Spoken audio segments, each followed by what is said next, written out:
जदि देखा गत 24 घंटार रेकर्ड तेबे राज्यर अनेक स्थान में हालकर मध्यम वर्षा रेकर्ड कर सहित 3टी स्थान में अति प्रबल वर्षा रेकर्ड कर 15टी स्थान में प्रबल वर्षा रेकर्ड कर सर्वाधिक वर्षा रेकर्ड कर बरगढ़ जिले में अंबाभनाठारे 180 मिलीमीटर।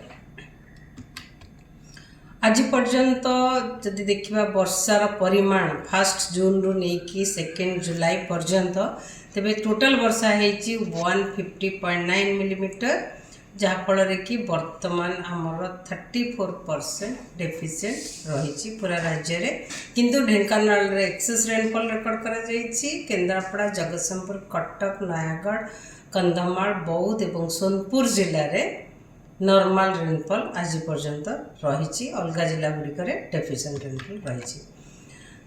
आज उत्तर पश्चिम बंगोपसागर और संलग्न उत्तर ओडिशा उपकूल घूर्णिबलय प्रभाव रे उत्तर पश्चिम बंगोपसागर एवं संलग्न उत्तर ओडिशा पश्चिम बंग उपकूल एक लघुचाप क्षेत्र सृष्टि होइछि। यह सहित जड़ित घूर्णिबलय समुद्र पतन ठारू 7.6 किलोमीटर उच्चता पर्यंत व्यापी एवं दक्षिण पश्चिम आड़ को ढली रही। आगामी 2-3 दिन मध्य यह आहरी अधिक घनीभूत होबार संभावना रही। आगामी 7 दिन जब फोरकास्ट देखिए आगामी 7 दिन पर्यंत पूरा राज्य में वर्षा वर्षा सहित प्रबल वर्षा होबार संभावना रही। आगामी 24 घंटा पूरा राज्य में अधिकांश स्थान में हल्कर मध्यम वर्षा ता सहित प्रबल अति प्रबल वर्षा होबार संभावना रही। गोटे कि 2टा स्थान में जमीक बरगढ़, सोनपुर, बौद्ध, कंधमाल, बलांगीर, नुआपड़ा, नवरंगपुर, कोरापुट, मालकानगिरी जिले में और अलग जिला गुड़िक जमीक कलाहांडी, रायगढ़, गजपति, गंजाम, नयागढ़, खोर्धा, पुरी, कटक, जगतसिंहपुर, केन्द्रापड़ा, भद्रक, बालेश्वर, मयूरभंज, केउंझर, सुंदरगढ़, देवगढ़, संबलपुर, झारसुगुड़ा जिले में गोटे कि 2टा स्थान में प्रबल वर्षा होबार संभावना रही। काली कि 3 तारीख कि राज्य में अधिकांश स्थान में हल्का मध्यम वर्षा ता सहित प्रबल अति प्रबल एवं अत्यंत प्रबल गोटे 2टा स्थान में रही संभावना रही। जमीक कोरापुट एवं मालकानगिरी जोटारे कि रेड कलर अलर्ट जारी करा ता सहित नवरंगपुर, कलाहांडी, रायगढ़, गजपति जिले में प्रबल अति प्रबल वर्षा होबार संभावना रही। नुआपड़ा, बलांगीर, सोनपुर, बौद्ध, कंधमाल, गंजाम, गजपति, गंजाम, नयागढ़, कटक, खोर्धा, पुरी जिला ता सहित बालेश्वर और मयूरभंज जिले में गोटे कि 2टा स्थान में प्रबल वर्षा होबार संभावना रही।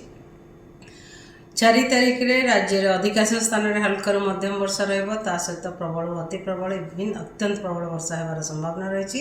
कोरापुट और मालकानगिरी जिले में ता सहित प्रबल अति प्रबल वर्षा होबार संभावना रही।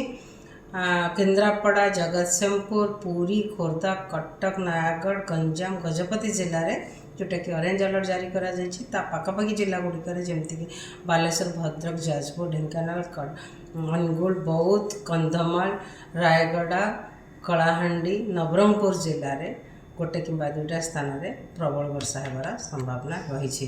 5 तारीख में राज्य अधिकांश स्थान में हल्का मध्यम वर्षा ता सहित प्रबल अति प्रबल वर्षा रही संभावना रही। केउंझर और अनुगुल जिले में ता सहित प्रबल वर्षा मयूरभंज, बालेश्वर, भद्रक, केन्द्रापड़ा, जगतसिंहपुर, जाजपुर, कटक, ढेंकानाल, कंधमाल, कलाहांडी, रायगढ़, कोरापुट, मालकानगिरी, नवरंगपुर, नुआपड़ा, बरगढ़, संबलपुर, देवगढ़, सुंदरगढ़, झारसुगुड़ा आदि जिला गुड़िक गोटे कि 2टा स्थान में प्रबल वर्षा होबार संभावना रही।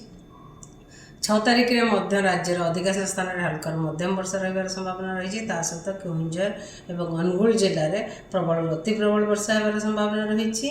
आम उपकूलवर्ती अंचल जिला गुड़िक सहित ढेंकानाल, मयूरभंज, सुंदरगढ़, झारसुगुड़ा, बरगढ़, संबलपुर, देवगढ़, बौद्ध जिले में गोटे कि 2टा स्थान में प्रबल वर्षा होबार संभावना रही।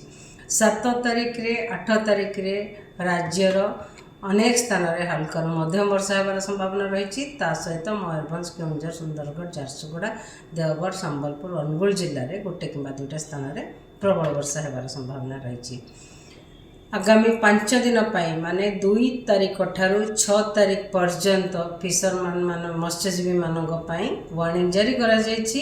ମତ୍ସ୍ୟଜୀବୀମାନଙ୍କୁ ସମୁଦ୍ର ଭିତରକୁ ଯିବାକୁ ବାରଣ କରାଯାଇଛି କିମ୍ବା ମନା କରାଯାଇଛି 2 ତାରିଖରୁ 6 ତାରିଖ ପର୍ଯ୍ୟନ୍ତ।